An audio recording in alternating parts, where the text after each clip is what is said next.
sebelumnya nggak ada kepikiran untuk mau ngambil jurusan komunikasi kayak gitu. Tapi kenapa milih jurusan komunikasi di perkuliahan ini? Karena dulu waktu mondok itu menghindari yang namanya matematika. Ya, kayaknya semua anak ilmu komunikasi deh kayaknya ya. Nah itulah alasan utamanya. Ini enggak sih cowoknya kalau punya kan? Ya kan? Ya dong. Nah, Kapan kelarnya ini bang? Udahlah. Gak bisa jawab. Aduh, gimana nih?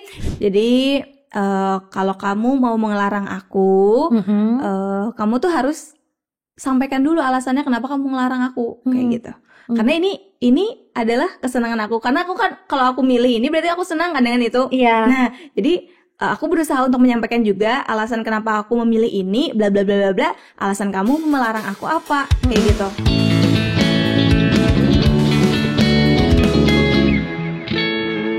Assalamualaikum semuanya. Halo, kembali lagi di podcast kita Jam Kos atau Jam Kosong, di mana kita bakalan ngobrol-ngobrol santai bareng teman-teman Jam Kos. Yang kali ini aku ditemenin sama Kak Nazwarina Saharani. Betul. Kak, Oke. kayaknya aku bakalan panggil Kak Wawa aja. Betul. Seperti biasanya ya Iya. kan. Sip. Kak Wawa, nih Iya. aku tuh baru tahu Kak Wawa tuh lulusan Pondok Pesantren Darul Hijrah Putri. Betul. Nah, terus Kak Wawa sekarang kuliah di UIN Antasari. Betul sekali. Jurusan Komunikasi dan Penyiaran Islam. Betul. Nah, apakah Kak Wawa waktu di pondok itu berarti waktu di pondok tuh berapa tahun di pondok? 6 tahun alhamdulillah. 6 tahun. Berarti itu dari ibarat sanawiyah gitu ya? Iya, betul. Setelah SD langsung ke pondok. Nah, itu kan ibaratnya Kak Wawa kuliahnya penyiaran gitu. Nah, waktu di pondok tuh emang mau dan emang sudah terjurus ke penyiaran, atau adakah di pondok itu yang supaya nge-trigger gitu ya, aku kayaknya bakalan ini deh jadi Ngambil penyiar jurusan. ya. Oke, sebelumnya nggak ada kepikiran untuk mau ngambil jurusan komunikasi kayak gitu. Tapi kenapa milih jurusan komunikasi di perkuliahan ini? Karena dulu waktu mondok itu menghindari yang namanya matematika. Ya, kayaknya semua anak ilmu komunikasi deh kayaknya ya. Nah itulah alasan utamanya. Jadi dulu itu bukan apa ya namanya, sudah fokusnya ke dunia komunikasi nggak ada gitu loh. Tapi sering maju-maju aja sih kalau ada kayak pidato. Biasanya ada kegiatan di pondok itu ada apa sih, muhadharoh namanya. Nah muhadharoh itu kayak pidato gitu. Nah sebenarnya nggak tertarik banget dengan pidato. Tapi kalau kayak membawa acara, nah itu agak suka nih sedikit. Nah itu sih, dan suka tampil juga sebenarnya. Jadi mau apa namanya, mendalami dunia komunikasi gitu. Kita ini dulu ya kayaknya. Ini kelompok Kak. Nah, supaya seperti ini. Oke, sudah. Oke. Baiklah. Nah seperti itu. Jadi apa namanya, alasan utamanya adalah untuk menghindari matematika itu gitu. Terus itu tuh berarti emang suka ngomong dari di pondok gitu. Betul, suka ngomong, suka tampil, dan juga mau tadi kan di pondok itu kemarin itu di pondok kayak banyak banget juga kegiatannya, dan diamanahin juga jadi ketua organisasi lah di situ. Jadi kan sibuk kan. Nah rencananya kalau udah masuk perkuliahan itu maunya kayak kita mau santai-santai aja nih, jangan yang terlalu sibuk gimana-gimana gitu. Jadi ngambil jurusan yang santai-santai aja, jangan yang terlalu akademik banget, enggak juga gitu sih. Terus memutuskan untuk ke UIN gitu kan, jurusan penyiaran Islam. Nah, kenapa jadi UIN? Kenapa enggak, kan banyak juga ULM ada, dan Pondok Pesantren Darul Hijrah pun kayaknya bisa mumpuni gitu loh, mau ke negeri gitu-gitu.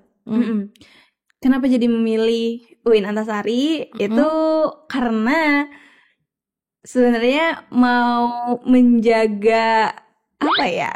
Menjaga apa tuh? Menjaga, katanya kan kita harus balance ya antara dunia dan akhirat gitu. Nah, jadi tujuan utama memilih UIN Antasari adalah kalau kita belajar umum, tapi kita akan dilengkapi juga dengan fasilitas agama di dalamnya. Nah, jadi dapat duanya nih. Sebenarnya pernah juga daftar di ULM, tapi nggak lolos gitu loh. Sudah mencoba juga, tapi itu barengan pendaftarannya. Jadi karena di UIN itu udah masuk dinyatakan lolos, tapi mau coba dulu di ULM, ternyata nggak lolos, ya udah deh kita pilihan pertama aja udah gitu. Tapi tadi kan kata Kak Wawa mau pas kuliah tuh santai-santai aja, tapi setelah dilihat-lihat ini kayaknya tidak santai deh gitu kan. Kayaknya itu setelah masuk UIN, Kak Wawa emang mau oke, aku bakalan explore ini deh, organisasi deh gitu. Atau mungkin ke jerumus aja gitu, tiba-tiba daftar aja gitu. Iya, mungkin kebawa ya. Kebawa jiwa organisasinya yang dulu itu suka sibuk. Padahal niatnya setelah mondok itu maunya santai aja, ternyata nggak bisa. Nggak bisa guys. Jadi apa ya? Sebenarnya niatnya mau santai, mau nggak ada kegiatan tambahan dan lain sebagainya. Udah kita kuliah aja nih. Kalau pulang kupu-kupu, pulang kampus gitu-gitu aja kan. Tapi ternyata nggak bisa. Tergiur, ada rasa ingin kayak orang juga gitu loh. Oh asik nih, kayaknya asik deh ikut ini gitu. Jadi pengen ikut sana ikut sini, akhirnya sibuk banget di awal-awal perkuliahan juga. Itu tuh berarti pertama kali ikut organisasi kampus itu yang forum silaturahmi mahasiswa. Betul. Itu ngapain aja tuh Kak? Jadi forum silaturahmi mahasiswa itu tuh adalah organisasi mahasiswa baru. Jadi di UIN Antasari itu ada yang namanya pengkaderan. Nah, sebelum dia terjun ke organisasi yang seperti BEM atau HIMA atau kalau di kami disebutnya HMJ gitu ya. Nah, jadi kita dilatih dulu nih, dikader dulu untuk jadi pemimpin-pemimpin gitu kan. Nah, iya tadi di organisasi mahasiswa baru namanya FOSMA. Itu rentang waktunya berapa tuh? 1 periode 1 tahun. 1 tahun. Betul. Oh pantes kan kalaunya HMJ itu nanti bakalan 1 tahun lagi. 1 tahun juga. Jadi kayak perbedaannya ya. Ininya berarti waktu mahasiswa baru masuk situ 1 tahun itu dididik dulu nih gitu. Gitu. Terus setelah itu baru masuk ke HMJ. Sebenarnya enggak apa namanya? Barengan sih. Waktu di semester 1 dan 2 juga masuk HMJ dan FOSMA itu. Nah, jadi tapi keduluan FOSMA dulu. Nah, karena FOSMA udah masuk setengah periode, kemudian ada pendaftaran di HMJ gitu. Gitu. Nah, baru masuk ke HMJ juga. Nih kalaunya HMJ kan Kak Wawa ininya ya jabatannya gitu kan sudah langsung menjadi ketua. Itu periode kedua. Jadi periode pertama tuh berapa bulan? Periode pertama 1 tahun juga. 1 tahun. Jadi kami Wawa tuh udah 2 tahun juga di HMJ. Gitu. Jadi 1 tahun di bagian keagamaan, waktu yang barengan sama FOSMA tadi. Nah, 1 tahunnya baru mencalon. Gitu. Nah, kalau di HMJ sendiri itu tuh gimana tuh prokernya? Kayak kalau di aku kan ada jurnalistik, ada broadcasting, apa segala macam. Nah, sedangkan HMJ ini kan penyiaran Islam. Nah, aku juga masih bingung tentang penyiaran Islam ini. Apakah kita tuh disuruh menyiarkan tentang kayak berkaitan terus sama agama atau enggak gitu? Oke.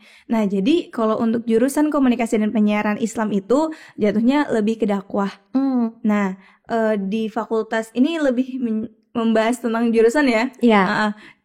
Dan kalau di di HMJ KPI itu biasanya kita pasti berhubungan dengan dunia penyiaran di medianya. Prokernya di situ. Jadi berbeda sama yang si jurusan ini.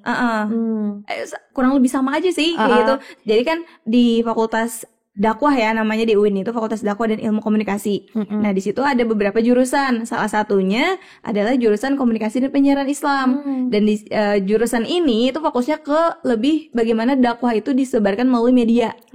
Nah seperti itu, mungkin melalui radio, televisi dan media-media lainnya. Nah di situ kita diajarin.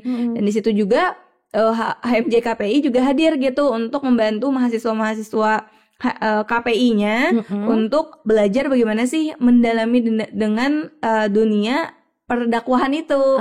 Gitu. Ya, aku lupa ingat ya untuk masalah proker karena udah 1 tahun yang lalu gitu. Nah, terus setelah itu ini kan juga Kak Wawa ternyata menjabat sebagai Putri Antasari. Nah, UIN Antasari. Nah, itu tuh berarti setelah Kak Wawa lengser dari HMJ KPI. Betul. Atau setelah lengser. Nah, kenapa memutuskan untuk ikut ke putra-putri UIN Antasari? Kenapa kan banyak juga nih dari luar gitu kan, kayak misalnya duta-duta macam-macam lah gitu kan sekarang. Betul. Kenapa masih memilih di lingkup kampus? Jadi sebelumnya cerita sebelumnya adalah pernah juga ikut di duta fakultas. Nah, niat untuk gabung di duta, mencoba aja nih, coba dulu di pengalaman duta fakultas dulu. Ternyata kayaknya nih kurang cocok nih, kayak gitu kan. Tapi udah jalan aja setahun kayak gitu loh. Selesai baru kita lanjut lagi ke organisasi ya. Tadi di HMJ, kemudian di lain sebagainya lah intinya. Kemudian di tahun 2022 ya itu disuruh daftar lagi nih di Putra Putri Antasari. Ya dutanya kampus UIN lah bahasanya kayak gitu. Nah, jadi sebenarnya latar belakangnya adalah ada dorongan dari orang sekitar gitu loh. Kayaknya cocok deh kamu, public speaking kamu bagus kan. Bisa nih bantu untuk mempromosikan kampus itu sendiri. Karena kan fokus dari duta ini adalah mempromosikan kampus kan. Dan ambasadornya kampus gitu. Jadi dimintalah untuk bantu kampus juga sebenarnya kayak gitu. Daftar, alhamdulillah lolos nih. Sebenarnya tepatnya tuh di Wakil 1 Putri Antasari. Nah gitu, dan sebenarnya nggak terlalu menekuni sekali ya dengan dunia pageant atau kayak duta-dutaan lah kayak gitu. Makanya nggak ada tertarik dengan Nananggaluh kah atau apa. Soalnya kan kayak kenapa nggak keluar nih kan, soalnya itu lebih menjanjikan ya sebenarnya. Soalnya kan kayak ikatan dinas apa segala kan banyak ininya. Tapi ternyata memang sebenarnya pernah mencoba dan merasa kurang cocok aja. Ternyata setelah beberapa tahun kemudian disuruh lagi, dicoba lagi, ternyata bisa lagi gitu. Bisa lagi, tapi kan memang tujuannya ya buat bantu kampus aja gitu loh. Nggak ada yang niatan untuk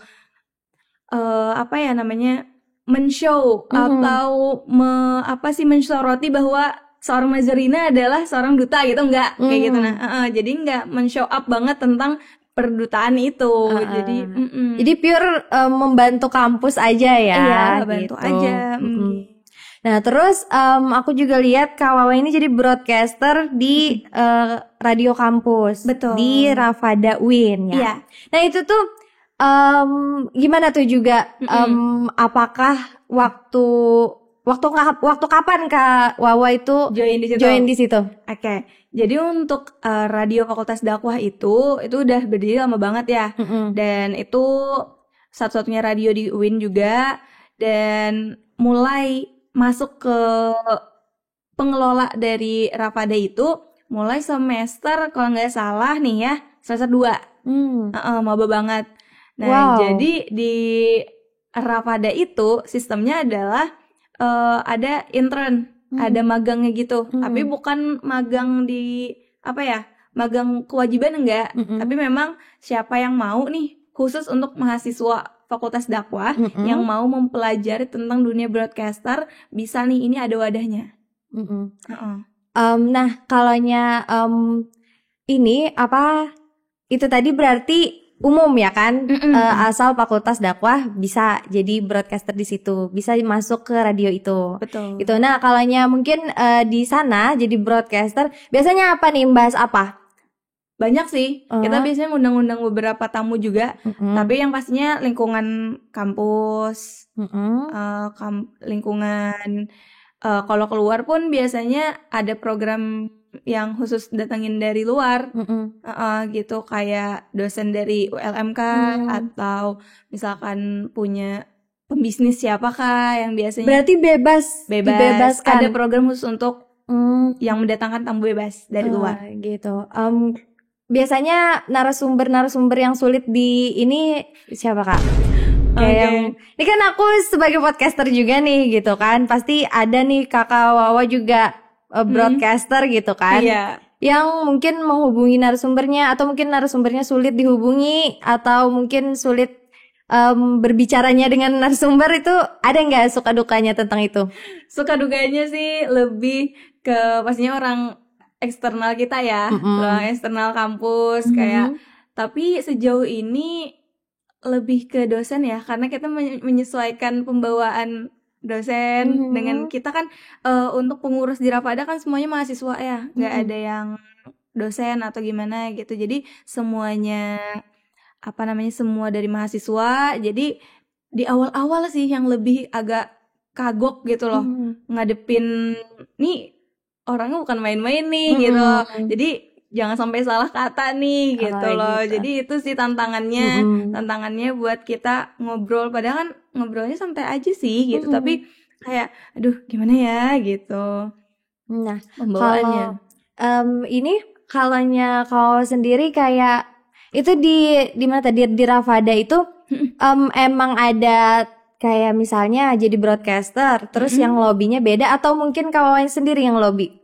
Kalau dulu ada yang memang ngelobiin gitu, ada humasnya lah bahasa kami, nah gitu. Tapi kalau sekarang alhamdulillah juga saya sebagai adminnya, jadi saya yang handle. Oh, jadi kalau sendiri yang handle. Betul. Gitu. Nah, gimana tips and trick menghadapi narasumber yang pasif yang mungkin ini ya kayaknya itu masalah utama deh dari seorang broadcaster gitu kan, bahwa gimana kalau ditanya ya narasumbernya cuman iya, oke, enggak gitu.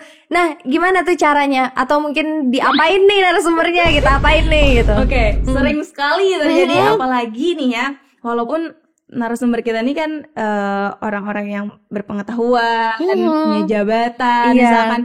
Tapi kadang beliau juga agak canggung kalau dihadapkan dengan kamera gitu ya, atau gugup dan lain sebagainya kan. Nah, itulah yang biasanya buat kayak aduh garing banget kalau bercanda, atau kayak aduh bahasanya apa lagi ya kayak gitu kan. Biasanya kami di awal kami sambut dulu kayak gitu. Kami sambut dulu, palingan kita ngobrol dulu, cairkan suasana dulu kayak gitu. Baru nanti kita masuk ke pembahasan apa yang mau dibahas di dalam podcast itu atau di dalam siaran radio itu. Jadi kan jadi kita kenalankah dulu kayak gitu. Walaupun nanti waktu siaran juga kenalan lagi kayak gitu. Jadi narasumber juga udah enak dengan kita juga udah dapat nih feelsnya dengan si narasumber gitu. Dan juga kalau bikin pertanyaan waktu siaran ya tadi bikin pertanyaan yang kayak gimana sih pendapatnya atau apa, jadi kan nggak stuck ya iya kayak gitu. Tapi kan kalau misalkan ada orang juga narasumber juga yang dia tuh lihai banget ya atau sering banget show di depan kamera, itu tuh biasanya dia bisa aja nih ngembangin sendiri. Nah, banyak ceritanya. Walaupun jawabannya gimana sih? Apakah kakak ini? Ya, tapi nanti dikembangin lagi nih.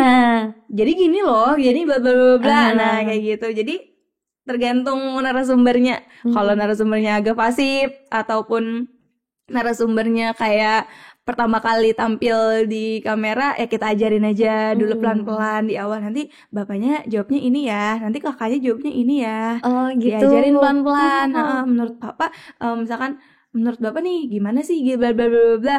Nanti bapak bisa ceritain masalah ini. Nah gitu sih, lebih banyak mengarahkan dulu di awal. Oh gitu. Soalnya akan baru-baru aja juga. Jadi kayak yang gini, dan jam kos ini tuh targetnya tuh anak-anak muda. Sedangkan anak-anak muda tuh belum jam terbangnya belum banyak. Terus dia jadinya nggak bisa memposisikan dirinya sebagai narasumber.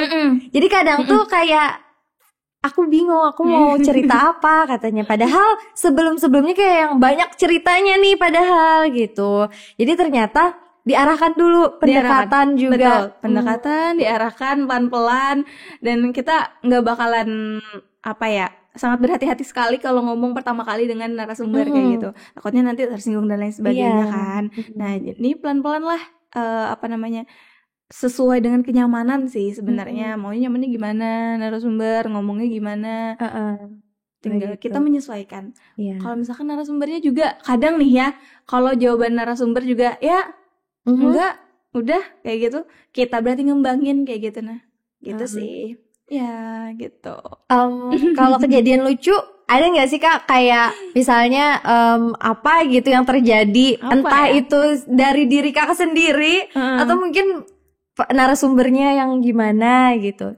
Terus kalau di Rafada sendiri itu ini enggak sih, kayak kalau ini kan santai-santai aja, kalau Rafada tuh ada ininya enggak? Ada kayak teknisnya harus gimana gitu? Teknis ya ada. Kalau di Rafada itu ada teknisnya. Ngomongin masalah kejadian lucu tadi ya. Kejadian lucu mungkin ada salah-salah kata aja kayaknya. Mungkin penyebutan kah atau gimana. Itu sih seingat aku itu aja sih dulu. Dalam beberapa kali pernah siaran itu kayak salah ngomong kan, karena kan siaran radio nggak bisa diulang kan. Iya. Untungnya nggak di-record gitu loh. Tapi kalau di-record biasanya kami kalau tamu juga live-nya di Instagram. Jadi langsung live gitu ya Kak? Live di Instagram. Terus nanti baru dipublikasikan setelahnya. Gitu sih. Nah, jadi kalau hal-hal lucu ataupun hal-hal yang itu mungkin lebih ke narasumbernya aja mungkin ya. Lebih ke narasumber nih. Narasumbernya kayak gimana ya? Oke. Nah, juga berarti itu live terus nanti di posting ulang gitu ya. Nah, itu tuh berarti tayangnya pasti setelah rekaman atau ada jadwal-jadwalnya? Setelah siaran kami usahakan harus upload langsung gitu, karena di Instagram kan bisa hilang kan. Jadi harus dipublikasikan. Gitu. Dan itu tanpa edit, tanpa cut? Enggak, untuk saat ini kalau di Rafada nggak ada cut-cutan gitu. Jadi apapun kejadian lucu tentang itu terekam. Oke. Jadi berarti harus profesional banget nih gitu kan. Mungkin kalau narasumber itu dimaklumi lah gitu kan. Kalau mungkin broadcasternya ya udah ya. Apalagi yang beberapa kali ada flyernya tampil kan. Ini udah berapa kali nih kayaknya wajah dia terus masih aja salah kayak malu kayak gitu. Jadi kalau teknis tersendiri di Rafada itu biasanya kayak kita ada 3 kali, kan di siaran ada iklan ya. Nah, jadi kayak biasanya ada jeda iklan, ada 3 segmen, biasanya kayak gitu sih. Nah, itu yang biasanya kami berikan arahan. Jadi nanti Pak atau Kakak misalkan narasumbernya nanti di segmen pertama kita perkenalan dulu ya Kak, atau kita bahas kesibukan Kakak apa ngapain aja. Nah, nanti di segmen kedua baru kita masuk ke pembahasan nih sama segmen ketiga. Kemudian sama nanti pesan-pesan Kakak gimana buat para penonton gitu sih. Lebih ke teknis kayak gitu aja. Diarahkan. Terus berarti itu santai juga atau mungkin kayak kalaunya ini kan aku lihat juga ke RRI. Nah, itu tuh kan kayak ada tiga studio gitu dan berbeda-beda kan. Kayak ini lebih ke formal, ini lebih ke informal, lebih ke hiburan. Nah, kalau di Rafada sendiri tuh ada segmennya juga atau gimana? Ada programnya. Betul. Jadi kalau di Rafada itu ada segmen yang untuk hiburan, ada yang khusus kita penyiarnya yang ngisi sendiri, ada juga khusus untuk yang berita. Biasanya kita memberitakan berita kampus, regional Kalimantan Selatan, kemudian nasional sama internasional juga biasanya ada. Jadi itu yang formal. Itu formalnya. Ada juga yang khusus untuk bintang tamu. Bintang tamunya siapa lagi. Terus ada juga yang misalkan karena ini radio komunitas mahasiswa ya. Jadi biasanya kita juga membuka peluang untuk untuk organisasi-organisasi ataupun mahasiswa yang mau mempromosikan entah itu organisasinya atau program acara mungkin kegiatannya kayak gitu. Nah biasanya ada kami sediakan kayak gitu. Biar memang tujuan di awal itu dari Rafada ini adalah untuk mewadahi dari mahasiswa itu sendiri, biar mereka bisa merasakan gimana sih siaran radio gitu. Walaupun nggak sebenarnya radio yang komersial itu nggak kayak gitu, tapi mereka dapat gambaran gitu loh. Itu sih tujuannya. Nih terus juga aku mau ini kan Kak Wawa nih hampir di ujung ini ya masa perkuliahan gitu. Betul kan sekali. Hampir selesai sudah. Nah gimana nih caranya supaya mungkin buat mahasiswa-mahasiswa di luar sana yang masih semangat gitu loh untuk mengembangkan dirinya.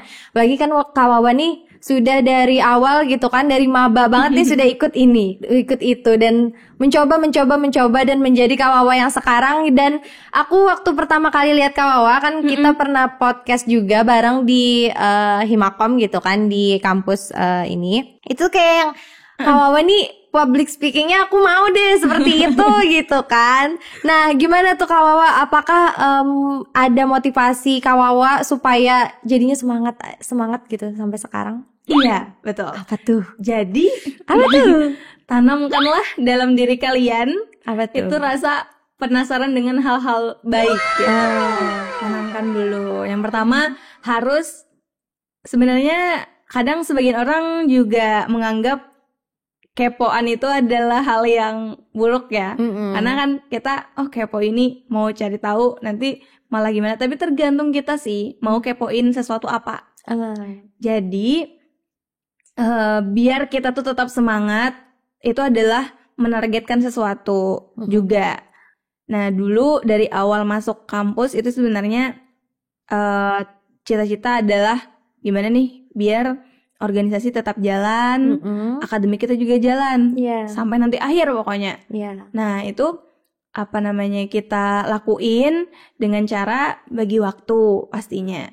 Ya bagi waktu gimana sih biar akademik kita jalan, program-program akademik kita tetap kita laksanakan, dan juga untuk organisasi kita tetap jalan juga. Padahal kan biasanya khususnya anak-anak semester tua nih kan aku pengen cepet-cepet lulus atau cepet-cepet kayak mau skripsian dan lain sebagainya. Ada mungkin sebagian dari mereka kayak gitu, tapi kalau aku entah kenapa masih ada feels kayak mau aktif di luar perkuliahan. Nah itulah, jadi ada rasa ketertarikan dengan sesuatu. Ya salah satunya tadi mencoba hal-hal yang mungkin menurut kita nggak bisa, tapi itu tuh belum tentu nggak bisa kayak gitu. Yang penting mau coba, awalnya penasaran, coba aja dulu. Kalau itu adalah rezeki kamu gitu loh. Gitu. Nah terus juga Kawa kan tadi aku bilang Kawa nih public speakingnya lumayan wow gitu kan. Nah gimana sih, ada nggak sih kayak Kawa tuh ke-trigger apa gitu jadi sampai kayak aku pokoknya public speaking aku harus bagus, atau memang bakat dari lahir misalnya public speakingnya udah bagus nih. Gimana tuh kalau ada motivasi tentang public speaking ini, kayak kita lingkupkan tentang public speaking. Oke. Kayaknya setiap orang juga pengen ngomong bagus ya. Ya kan. Sebenarnya di awal aku sendiri itu pasti mengalami yang namanya gugup kalau ngomong dengan orang, ngomong di depan kamera. Intinya adalah Sobat Jamkos dan teman-teman yang nonton itu harus berani ngomong apapun kayak gitu. Latihan dan juga sering-sering ngobrol sama teman dulu di awal. Jadi kalau mau public speakingnya bagus, itu bisa latihan dulu dengan diri sendiri atau latihan dengan orang yang mungkin kita enak ngobrol. Tuh lancarin aja tuh ngomong terus. Nanti dari situ berdasarkan pengalaman aku, nanti kamu akan ngalir aja kalau ngomong sama orang, apalagi di depan kamera kayak gitu. Walaupun harus ada prepare-nya. Apalagi kan kalau yang kayak gini kita podcast kan harus ada prepare dulu. Kita ngomong apa ya gitu kan, harus apa, harus gimana kayak gitu. Tapi kalau masalah public speaking di awal diajarin latihan dulu pelan-pelan, ngobrol di kaca kah, kayak gitu kan. Gimana? Dan juga kenapa public speaking ini penting? Karena kayaknya kita nggak akan lepas yang namanya komunikasi dengan orang, ya kan? Nah, entah kenapa juga nih ya, dari awal yang awalnya gugup ngomong sama orang, ngomong depan kamera, tapi dibawa asik aja. Nah, dibawa asik, oh kayaknya asik nih ngobrol dengan teman, ngobrol di depan kamera, oh bisa. Dan juga hal yang faktor lainnya yang mendorong supaya kita bisa belajar public speaking dengan rutin, dan juga public speakingnya itu punya cita-cita gimana kalau kita ngomong tuh orang dapat langsung nangkep kayak gitu. Apa yang kita omongin itu adalah apresiasi dari orang sekitar kita juga. Nah, itu faktor yang mungkin sangat kita perlukan. Tapi jangan terlalu bergantung dengan orang juga sih sebenarnya. Tapi karena ada orang yang kamu bagus deh kalau ngomong di depan ini. Oh, kamu bagus sih. Nah, itu ke-trigger kan rasa ingin kita untuk menambah dan melatih public speaking kita. Jujur, kayaknya public speaking Ulun juga masih belum. Tapi belum. Udah kalau yang kayak yang setingkatan mahasiswa gitu kan. Kalau ini udah kayak profesional gitu kalaunya di bidang public speaking gitu. Jadi latihan aja sih. Latihannya gimana tuh biasanya? Kayak maksudnya ada jadwal tertentu kah, atau mungkin ya udah kalaunya senggang aku latihan di hadapan cermin, atau mungkin aku hari ini mau nongki deh bareng teman-teman supaya ada ngobrol nih. Nah, atau gimana tuh biasanya? Jujur ya Sarah, aku adalah orang yang sehari harus ada ketemu sama orang. Wow, ekstrovert banget. Beneran, sumpah. Kalau aku seharian di rumah sakit. Beneran sakit. Jadi kayak ngapain ya? Jadi sempat kan seharian itu nggak ada kegiatan. Ya. Bingung mau kemana. Ya sudah, kita keluar, kita beli jajan. Kan ada interaksi nih. Iya. Itu. Wow, jadi itu tadi ya.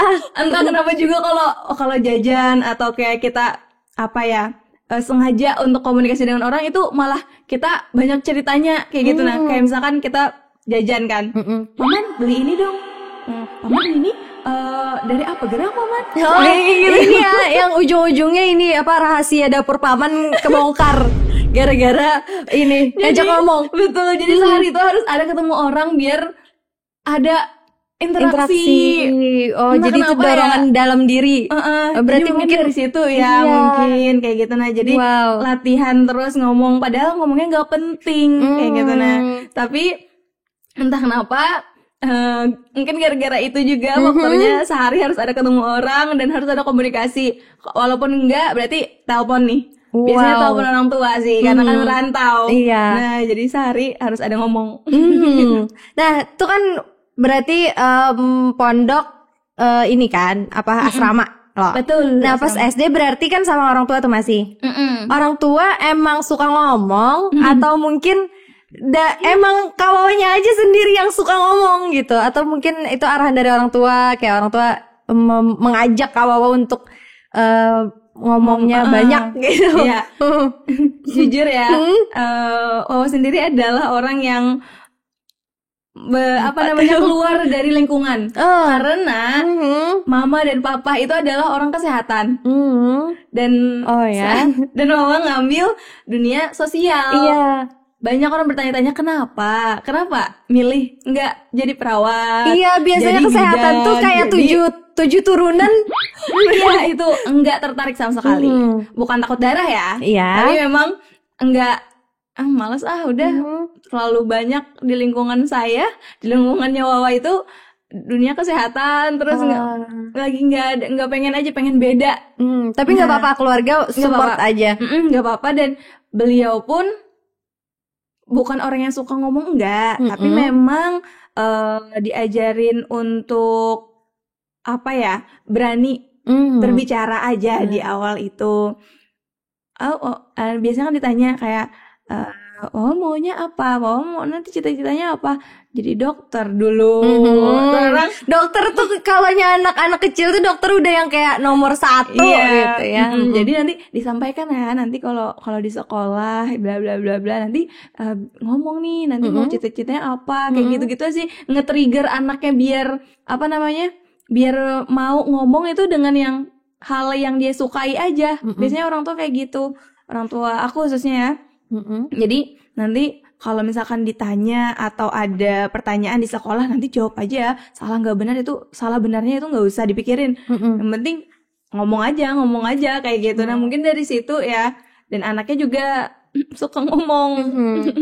Kalau dulu berarti kan sama orang tua nih lebih deket mana tuh? Berarti kayak lebih kan tadi kata Kak Wawa kalaunya nanti di sekolah harus ngomong ini ya, ngomong itu ya. Nah itu biasanya papa atau mama yang Papa. Ini. Oh papa.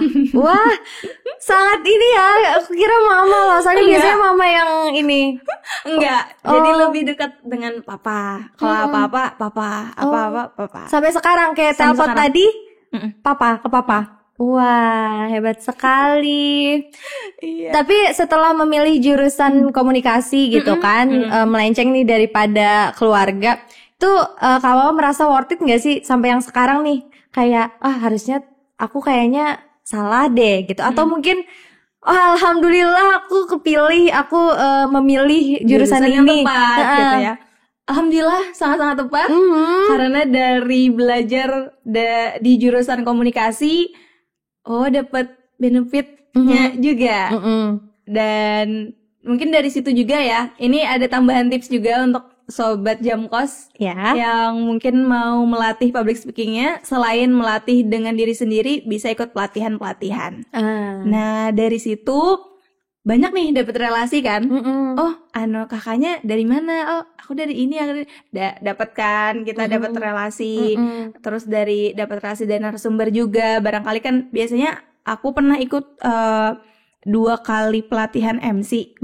Nah itu di situ yang kita dapat benefit yang benar-benar. Jadi kalau misalkan, karena kan tahu nih, kamu ikut pelatihan ini ya, berarti kamu tahu dong tata tertib atau teknis dari seorang MC itu gimana. Jadi kita ditarik nih, coba-coba. Awal-awal masih nge-MC di kampus aja, tapi makin kesini mulai nih keluar nih.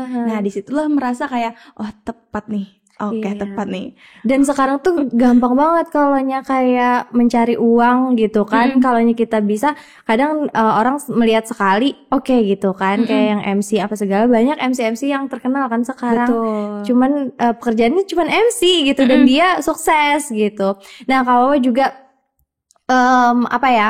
kayak tips and triknya nih, kan Kak Wawa sebenarnya ekstrovert lah ya. Ada nggak sih kayak kegugupan kalau nge-MC dan juga kayak ketemu orang-orang baru? Ada nggak gugupnya, atau mungkin emang se-ekstrovert itu sampai nggak bisa, kayak nggak ada ya udah gitu kan? Aku suka bersosialisasi gitu. Sekali ya.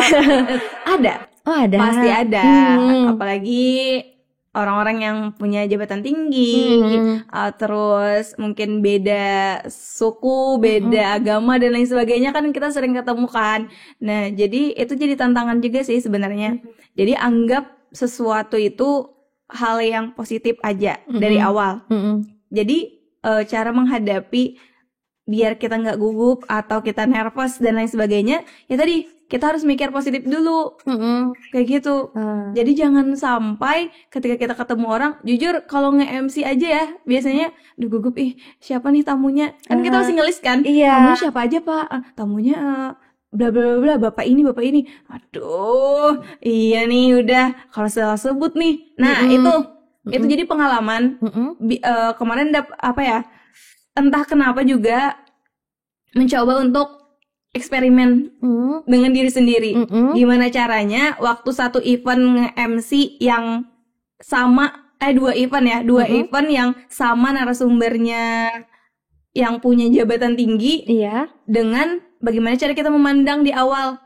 Jadi pernah satu event di awal itu udah pikirannya kayak, aduh, ini salah nih, nanti ini salah nih, bener-bener terjadi kayak gitu. Nah, tapi ketika kita di awal udah kayak, oh gampang nih. Nanti kalau misalkan memang ini ada salah, kita bisa konfirmasi ke panitia aja nih. Oh nggak apa-apa, tenang. Itu aja. Jadi kayak di awal aja kita harus positive thinking. Bisa membawa suasana hati dan pikiran kita untuk mengarah ke hal positif dulu. Walaupun nanti ujung-ujung misalkan ada salah dan lain sebagainya, itu kita nggak terlalu sakit hati kayak gitu loh. Karena jujur aku orangnya walaupun ekstrovert banget nih ya, ya kita mudah juga sih. Pernah merasa tidak puas dengan diri sendiri gitu. Aduh salah tadi gimana ya, aduh gimana pikiran orang, pasti mikir ke orang dulu, padahal kan ya belum tentu orang itu mikir sama dengan apa yang kita pikirkan kayak gitu. Nah jadi ya positive thinking lah. Kalau kayak tantangan ini berarti Kak Wawa pernah nge-MC apa aja, kayak event-event aja atau mungkin kayak misalnya kondangan juga atau gimana? Untuk saat ini masih acara-acara formal dan informal ya. Masih kayak acara kampus pastinya.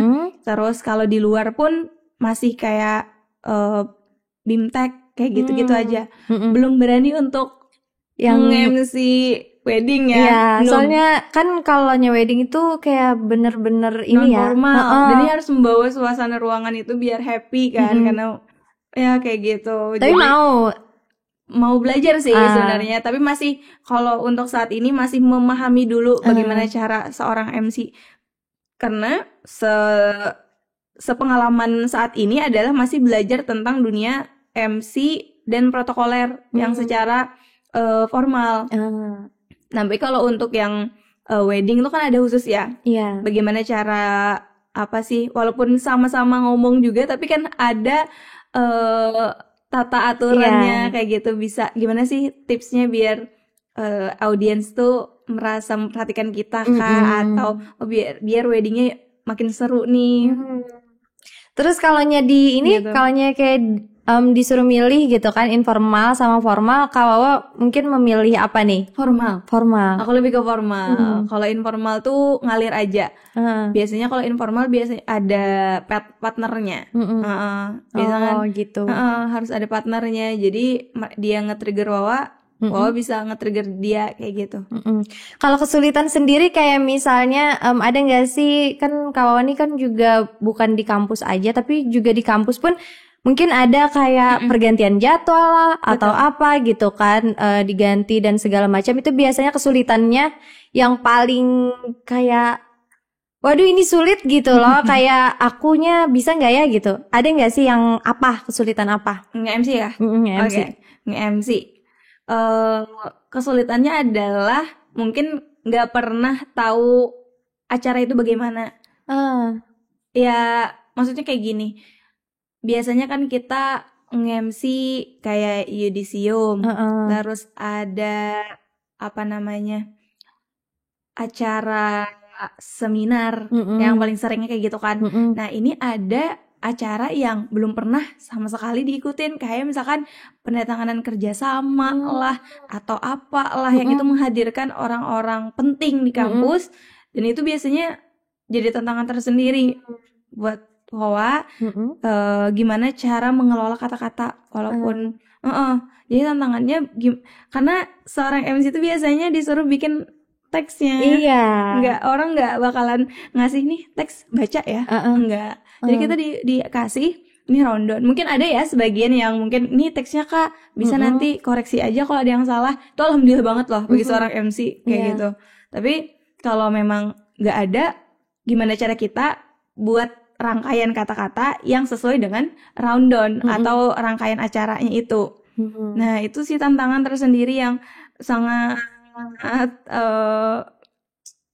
berhati-hati sekali untuk melakukannya. Jadi berarti tantangannya adalah yang kayak wilayah dan acara-acara yang tidak pernah kayak tidak terbayang gitu, nggak bisa ngebayangin gimana ya gitu kan. Iya gitu.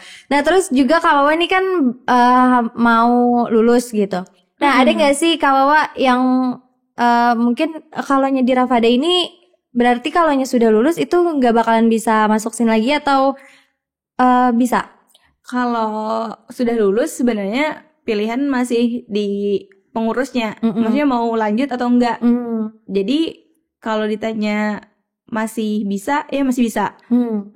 Tapi banyak dari penyiar-penyiar di Rafade itu udah kalau udah lulus ya mau keluar aja kayak gitu.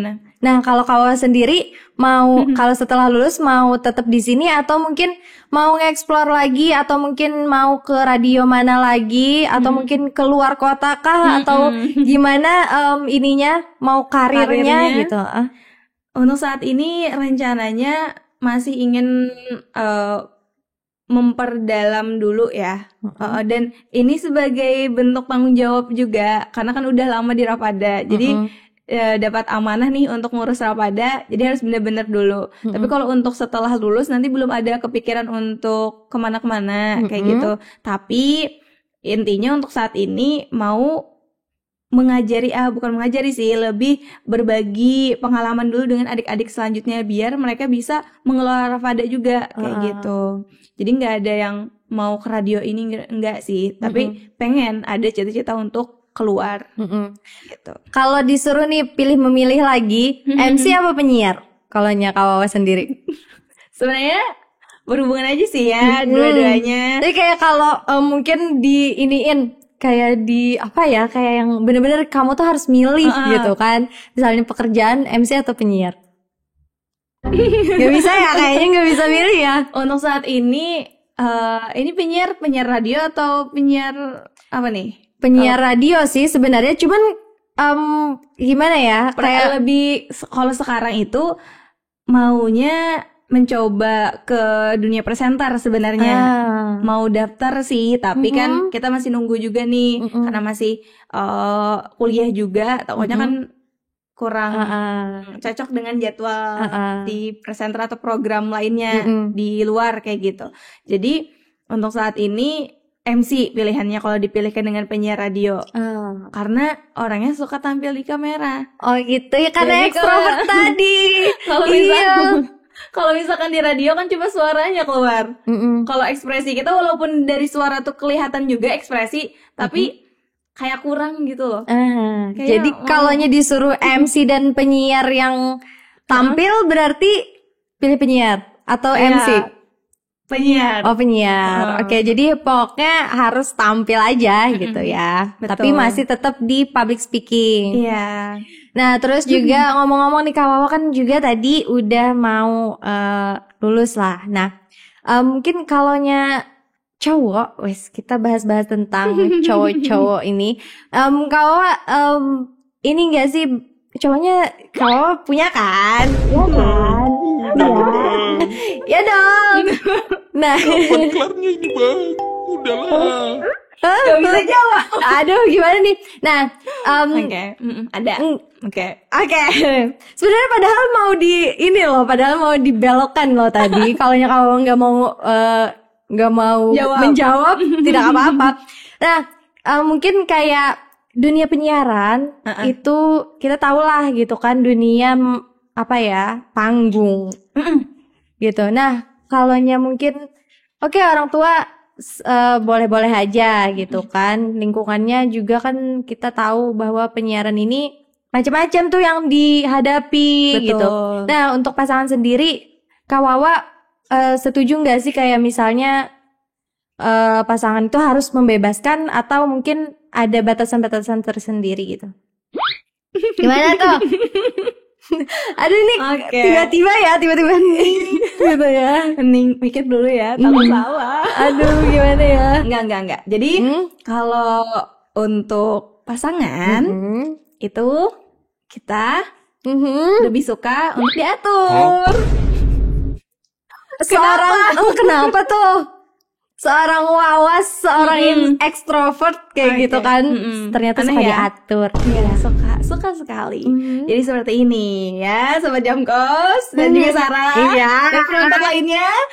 Jadi kenapa suka diatur? Karena saya orangnya suka kebebasan. Ketika kebebasan itu selalu hadir di lingkungan saya, takutnya nanti kebebasan itu malah tidak bisa membedakan mana yang baik dan buruk. Oh betul. Nah, jadi sepertinya seorang Nazarina Saharani ini harus kelilingi dengan peraturan. Tapi pastinya kalau berhubungan dengan pasangan, kita harus ada komunikasi dulu sebelumnya. Ini bisa ditoleransi nggak nih? Ini bisa diterima nggak di kedua belah pihak nih? Kayak gitu. Jadi harus ada komunikasi sebelumnya. Masuk ke jurusannya komunikasi ya. Iya, betul sekali. Jadi nggak harus kamu nggak boleh, kamu nggak dong. Nggak seketat itu. Tapi yang namanya batasan ataupun aturan itu harus ada bagi bawa sendiri ya. Karena dari situ kita bisa membatasi diri kita, bisa melindungi diri kita kayak gitu, agar sesuatu yang buruk itu enggak terjadi lah kayak gitu. Nah, tapi pernah nggak kayak misalnya cekcok gara-gara beda nih, kayak misalnya kalau merasa ini benar tapi ternyata itu tuh salah buat kamu gitu, ada nggak ininya? Pernah. Dan gimana cara mengatasinya? Ya kembali lagi ke komunikasi. Dan bagaimana cara kita menghargai dan juga memahami ya, karena posisi Wawa kan seorang yang pengen ini kan. Jadi bagaimana cara kita menyampaikan bahwa hal ini loh seperti ini, nanti kalau ini kayak gini loh, sebab akibatnya disampaikan. Kemungkinan walaupun itu kan nggak pasti terjadi kayak gitu, tapi kita harus berusaha untuk meyakinkan. Nah gitu kan, jadi fungsi dari komunikasi adalah bagaimana cara kita memahamkan dan juga meyakinkan. Gitu kan salah satunya ya. Nah terus juga nih kan tadi kalau ekstrovert dan suka di atur-atur gitu kan. Nah kalau cowoknya Kawawa sendiri gitu kan, tipe ekstrovert tapi tetap membolehkan dan segala macam itu, atau introvert yang kamu nggak boleh ini, kamu nggak boleh itu, dan kayak harus ada alasannya. Aku seperti itu. Jadi kalau kamu mau ngelarang aku, kamu tuh harus sampaikan dulu alasannya kenapa kamu ngelarang aku kayak gitu. Karena ini adalah kesenangan aku. Karena aku kan kalau aku milih ini berarti aku senang kan dengan itu. Nah jadi aku berusaha untuk menyampaikan juga alasan kenapa aku memilih ini, bla bla bla bla bla. Alasan kamu melarang aku apa, kayak gitu. Jadi di situ nanti dapat nih jalan tengahnya. Biasanya kayak gitu sih. Dapat jalan tengahnya, lebih ke enggak terlalu ekstrovert, enggak terlalu introvert banget. Untuk apa ya? Kriteria ya. Nah, ambivert aja deh. Gitu ya. Nah, bisa semuanya. Tapi kamu pernah nggak sih kayak misalnya mungkin entah itu ke cowok atau mungkin ke teman-teman yang kayak energinya habis, gitu kan, seorang ekstrovert pun manusia gitu kan. Betul. Nah kayak ketemu orang yang gimana nih, gitu loh. Pernah nggak energinya habis karena ketemu orang yang seperti apa gitu? Kalau ketemu yang gimana tuh? Yang nyebelin dalam konteks entah dia ngomong mulu atau mungkin kayak meninggi kah atau gimana? Iya, kadang kan kalau kita ketemu nih sama orang yang mungkin dia terus ngomong kayak gitu, dia terus yang mau didengerin tapi dia nggak bisa dengerin orang. Nah itu kadang capek banget nih. Sudah kita ngalah. Itu udah menurun tuh ekstrovertnya. Ya sudah kita diam aja daripada kita ngomong di-cut, ngomong di-cut. Itulah tadi lebih bagaimana cara kita mendengarkan. Nah, jadi komunikasi itu sebenarnya bukan hanya masalah kita bagaimana menyampaikan, tapi bagaimana cara kita mendengar. Mendengarkan apa penyampaian orang. Itu bukti salah satu hal yang dinaungi oleh komunikasi itu. Karena komunikasi bukan hanya bukan masalah gimana kita pintar ngomong, tapi bagaimana cara kita pintar juga mendengarkan, menghargai orang kayak gitu. Orang lagi ngomong nih, dia lagi menjelasin. Kalau kita potong, belum selesai lagi dia ngomong kan, kita udah bla bla bla bla. Bukan itu loh maksud kita kayak gitu. Nah jadi nggak dapet kan titiknya pemahaman antara kedua belah pihak yang ngomong kayak gitu. Nah berarti kalau ini ibaratnya nyaman dengan seseorang yang ibaratnya tuh bagus juga komunikasinya. Iya, pasti dong. Nah, tadi kan juga kalau mengiyakan ya mempunyai pasangan. Nah, Gimana Kak Wawa caranya awal mula, apakah Kak Wawa memilih dia sebagai pasangan itu sudah kayak aku tuh nggak bisa kayak gini dari awal, atau mungkin kayak sudah berjalannya waktu, mungkin banyak kayak kan biasanya kalau awal-awal hubungan tuh ada yang salah paham lah, nggak bisa memahami sifatnya lah atau gimana. Nah itu Kak Wawa emang dari awal sudah ada perjanjian gitu loh, aku ini tipe marahnya kayak gini loh gitu, atau gimana tuh? Jadi seorang Nazarina Sarani adalah orang yang mudah ditebak. Nah, mungkin kenapa jadi dikatakan seperti itu? Karena teman-teman bukan hanya dia aja, tapi teman-teman Wawa juga itu mudah sekali untuk menebak. Nih Wawa lagi marah nih, Wawa lagi sedih nih, Wawa lagi diam, karena wajahnya selalu nggak bisa nutupin kayak gitu loh. Jadi dia itu mudah membaca, mudah membaca, dan nih orang nggak bisa dikekang nih, tapi dia harus di ini nih tanpa Wawa menyampaikan. Jadi udah paham. Nah mungkin itulah salah satu hal yang alasan kenapa memilih itu gitu ya. Iya. Terus juga mungkin masih kuliah atau masih sudah kuliah? Sama-sama kuliah. Sama. Sejurusan, seangkatan, sekelas? Seangkatan, beda fakultas. Oh, beda fakultas gitu. Oke. Berarti itu tadi ya hubungan tips hubungan awet gitu kan, ala Kak Wawa adalah komunikasi. Nah, kalau Kak Wawa sendiri mungkin ekstrovert, tipe apa nih? Tipe yang suka mendengar orang cerita atau suka bercerita, atau mungkin dua-duanya ada jam-jam di mana aku mau cerita, terus ada jam-jam di mana aku mau mendengarkan orang bercerita gitu. Tipe apa? Lebihnya kalau dominannya lebih ke suka bercerita ya. Tapi untuk saat ini kita belajar dari pengalaman-pengalaman sebelumnya, kalau kita terus yang ngomong itu rasanya kurang. Jadi ingin bagaimana cara kita belajar menghargai pendapat orang juga, cerita orang. Jadi saat ini masih proses belajar juga nih, gimana caranya orang nyaman komunikasi dengan kita. Ya salah satunya adalah berusaha untuk mendengarkan gitu. Terus juga nih kalaunya ini berarti kan kayak broadcaster tuh berarti kan mendengarkan kan, kayak banyak mendengarkan cerita-cerita orang. Pernah gak sih kayak Kak Wawa, jadinya kita balik ke broadcaster tadi ya. Kayak jadinya aku lagi gak mau nih dengerin cerita-cerita orang gitu kan, atau mungkin ada personal sama orangnya jadi kayak males banget sih sama dia gitu. Nah ada gak sih jadinya ke bad moodan itu? Ada, pasti ada. Tapi kalau kita dihadapkan dengan dunia pekerjaan, sebisa mungkin kita harus profesional. Berusaha untuk kembali lagi ke positive thinking. Kita dihadapkan dengan orang yang kita benci. Mau tidak mau kita harus ngomong. Berusaha untuk tersenyum. Tersenyum aja dulu. Walaupun senyumnya palsu ya. Astagfirullah. Nah gitu. Jadi jangan dan juga ya nggak boleh juga kita nggak terlalu benci orang.